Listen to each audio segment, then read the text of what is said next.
यहोवा तुम्हारे लिए लड़ेगा और वो तुम्हारे आगे आगे जाएगा। वो तुम्हारे लिए लड़ेगा, तुम्हें लड़ने की जरूरत नहीं होगी।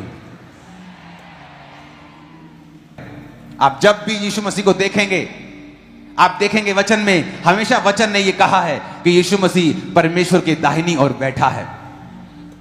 अलग अलग जगह पे पुराने नियम में दाऊद ने कहा, नए नियम में पतरस ने कहा, यीशु मसीह ने खुद कहा कि वो परमेश्वर की दाहिनी ओर बैठा है।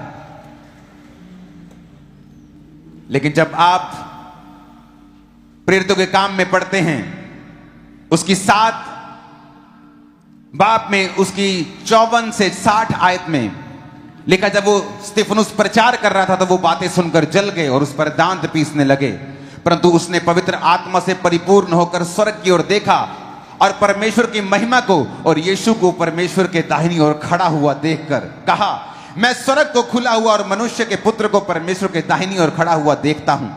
तब उन्होंने बड़े शब्द से चिल्लाकर कान बंद कर लिए और एक साथ उस पर झपटे। यहां पर वचन कहता है कि परमेश्वर को, यीशु मसीह को स्तिफनुस के द्वारा परमेश्वर के दाहिनी ओर खड़ा हुआ देखा गया, जो कि वचन कहता है कि वो बैठा हुआ था। हर जगह उसको बैठा हुआ दिखाया गया बाइबल में। लेकिन जब स्तिफनुस को पत्थरवाह किया जा रहा था और वो शहीदी प्राप्त करने को था, तो वचन कहता है कि वो परमेश्वर की दाहिनी ओर जब उसने देखा तो यीशु मसीह को खड़ा हुआ देखा।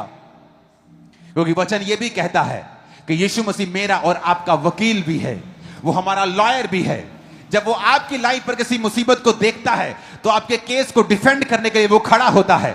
आज मैं आपकी लाइफ के लिए यीशु मसीह को खड़ा हुआ देख रहा हूं और वो आपकी लाइफ का हर एक केस खड़ा हुआ मैं हल करता हुआ देख रहा हूं, उसको यीशु मसीह के सामर्थ्य नाम में।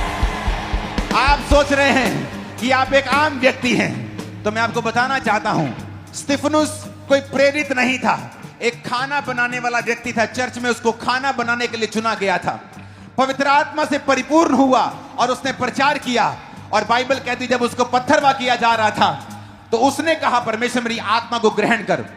हो सकता वो पौलुस की तरह कहता कि मैं मरने के लिए अभी तैयार नहीं हूं, मुझे प्रचार करना है, तो वो ना मरता। लेकिन उसने कहा, परमेश्वर मैं आने के लिए तैयार हूं। उसने परमेश्वर को दाहिनी ओर खड़े हुए देखा। तो मैं आपको बताना चाहता हूं, वो आपका वकील आपके लिए खड़ा रहता है हर वक्त।